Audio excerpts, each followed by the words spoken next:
Welcome back to the Knickknack Review. I'm your host, Clint the Knickknack, and today we're looking at Masters of the Universe Revelations, Season 1. Let's get started. Now, normally I would go episode by episode, but since they all released at once and they were kind of short, I figured I'd just give a season review. Change it up a bit.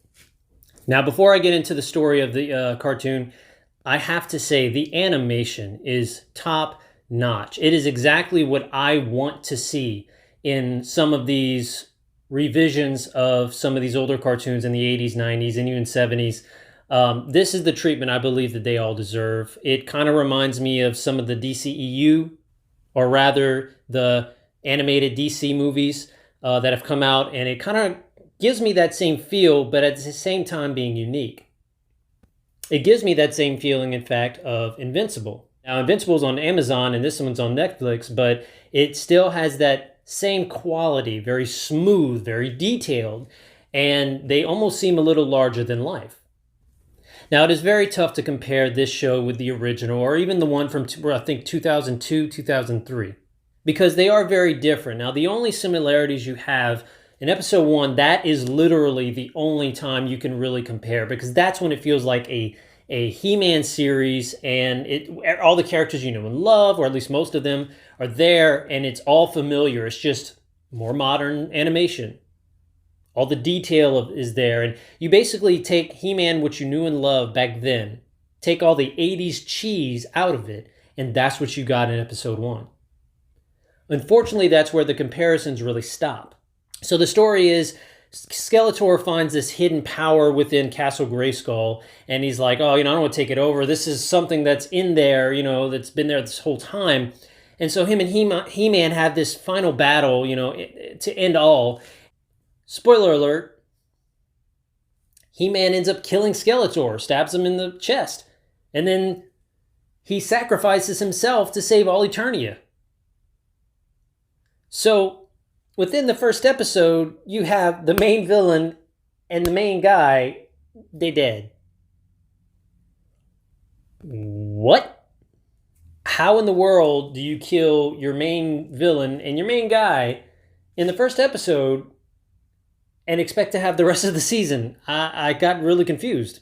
So after He-Man dies, Teela basically learns the true identity of Prince Adam, that he was He-Man and all that, and she kind of freaks out, and the king ends up banning Man-at-Arms out of the kingdom. He says, you're banished forever, because he didn't even know.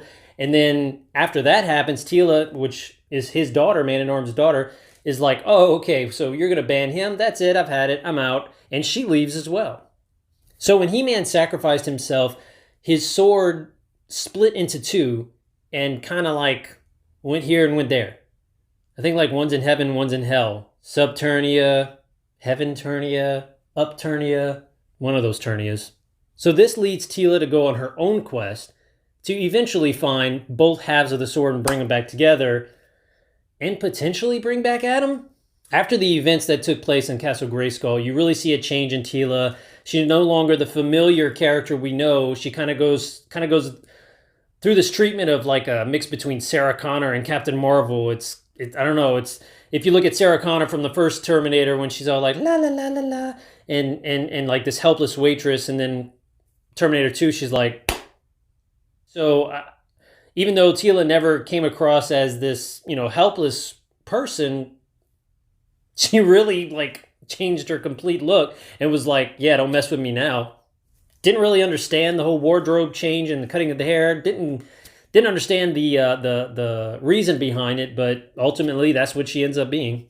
Now, I won't get into details of each episode, but this is definitely Teela's show. They kind of flesh out her character, and they give her additional sub-characters that they don't really do a lot for the show. They don't really do a lot for her. If anything, they just kind of like make her shine in a way, but and not in a negative way either. But I don't know. I feel like, in fact, Audra, her one of the sub-characters, she was actually my favorite. I thought she was a little bit of a comic relief. She was, good at fighting, and she was funny. Like, I enjoyed her character. In fact, I enjoyed her more than Teela, because Teela felt like she had something to prove the entire time. She was just tough, and she was almost kind of dressed like Prince Adam, but like tougher, and just, I don't know. It felt like she was trying to be something she wasn't, whereas the rest of them were just being who they were. I feel like the show's going to divide a lot of fans because you sideline their main character, He-Man, and you bring in Teela. And it's not that she's not likable or even helpful in any way, but it's just the fact that it's He-Man and Masters of the Universe, whereas this show is actually Masters of the Universe Revelations. It doesn't have the He-Man title in the title. So I don't know. I feel like it's going to be a mixed bag, and it's really going to divide a lot of people. I won't really go into the spoilers, but there are some things in the show that happen that I, they won't really divide fans. They're going to just piss them off because there's one specific thing, and I'm not going to say it, but I really think they should have done better because I don't know why they thought that that particular thing was a good thing to do. I mean, for one, you're sidelining the main character, you're changing this character, and you're doing one particular thing to that character. So it's like, I don't understand what the thought process was behind it. I understand not repeating the same formula as the previous show and having one continuous story and making the show a little bit more mature, not necessarily adult, not Invincible mature, but a little more mature that like someone like an adult, someone that grew up with the original cartoon can actually enjoy it because this story takes place after the original. It's in continuity. It takes place after the original 80s cartoon. So if you watch that as a kid or even as an adult, you'll appreciate everything in here up until the point of He-Man dying. And if you're anything like me, you would be like, what? I feel like they would have kept He-Man around the entire show and have Teela be literally his sidekick and just be there at all times and develop her character like they wanted. Heck, you can even change her the way she was changed, but make her likable along with He-Man. Don't feel like you have to take him out of the story in order to bring her up. That's one thing I didn't like. You could have easily raised her up, much like She-Ra in the original cartoon. She had her own series. I feel like if they would have done that with Teela, they could have made her a very important character, just like they did the entire series, and then given her her own separate series at the end. This way you have He-Man, you have Teela, and it's almost kind of like in the 80s where they had He-Man and She-Ra.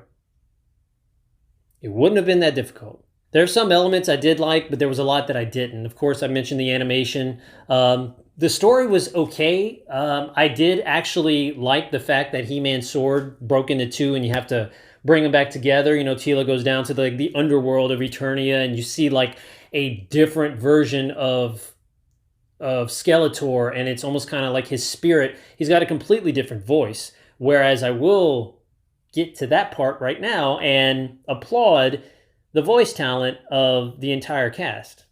That's one thing I can say they got right is the voice of Skeletor, He-Man, Teela, all of them. I really thought that no matter what the story was, no matter how the animation and all that stuff was, they hit the mark on this. You have Mark Hamill as Skeletor.